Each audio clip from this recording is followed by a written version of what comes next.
ในระยะ5 ปีผ่านมาแขนงอุตสาหกรรมในนครหลวงจันทร์แมนเพิ่มขึ้นเฉลี่ย7 ส่วนห้อยต่อปีแขนงบริการเพิ่มขึ้นเฉลี่ยเกือบ3 ส่วนห้อยต่อปีอัตราส่วนหนี้สินสาธารณะและหนี้สินลงทุนของรัฐได้รับการแก้ไขลดผ่อนลงแขนงการบริการท่องเที่ยวสามารถดึงดูดนักท่องเที่ยวปฏิบัติได้ลื่นแผน16 ส่วนห้อยนอกนี้ยังมีเงินลื่นแผน 12,000 ตื้อกีบใน5 ปีผ่านมาการจัดตั้งปฏิบัติแผนพัฒนาเศรษฐกิจสังคมของนครหลวงจันทร์แม่นบรรลุมรรคผลอันสำคัญอันพ้นเด่นต้นต่อ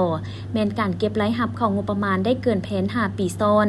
เป็นเงินลื่นแผนรวม 12,000 ตื้อกีบด้านตัวเลขการขยายตัวเศรษฐกิจตามแผนการคาดคะเนเฉลี่ยให้อยู่ในระดับ 7-8 ส่วนห้อยต่อปีแต่การจัดตั้งปฏิบัติตัวจริงเฉลี่ย 5.34 ส่วนห้อยต่อปีซึ่งเห็นว่าลุดแผนแต่แขนงอุตสาหกรรมเพิ่มขึ้นเฉลี่ย7.17 ส่วนห้อยต่อปีแขนงบริการเพิ่มขึ้นเฉลี่ย 2.92 ส่วนห้อยต่อปี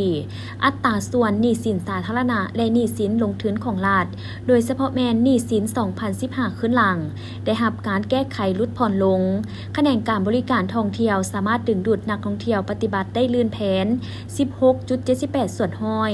ด้านทรัพยากรมนุษย์และคงเขตวัฒนธรรมมีผลสำเร็จเป็นต้นแมนอัตราการเข้าเรียนของเด็ก5 ปีอัตราการเข้าเรียนใหม่สุทธิสั้นประถมอัตราเข้าเรียนรวมสั้นมัธยมตอนต้นสามารถบรรลุตามแผนที่วางไว้การพัฒนา4 มือให้มีกำลังแรงงานสามารถจัดตั้งปฏิบัติได้เกินแผนที่วางไว้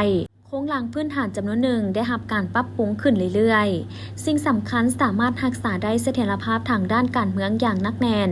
สังคมมีความสงบปลอดภัยและความเป็นระเบียบเรียบร้อยโดยพื้นฐานสำหรับแผนการทิศทางของนครหลวงจันทร์ใน5 ปีต่อหน้าจะสืบต่อพัฒนาแผนงานต่างๆให้มีคุณภาพและโรงเรียนปฏิบัติเป้าหมายการพัฒนาแบบยืนยงฮอดปี 2030 ของมติกองประชุมใหญ่ผู้แทนองค์คณะพรรคนครหลวงจันทร์ครั้งที่ 8 พันขยายมติกองประชุมใหญ่ครั้งที่ 12 ของพรรคมติ 04 ทับ กมสพว่าด้วยการสร้างเศรษฐกิจเอกราชเป็นเจ้าตนเองในระยะใหม่เพื่อสร้างบาทเลี้ยวใหม่ในการหันเปลี่ยนโครงสร้างเศรษฐกิจจากการผลิตแบบดั้งเดิมไปสู่โครงสร้างเศรษฐกิจแบบใหม่ที่มีคุณภาพสูงไปตามทิศสีเขียวและยืนยง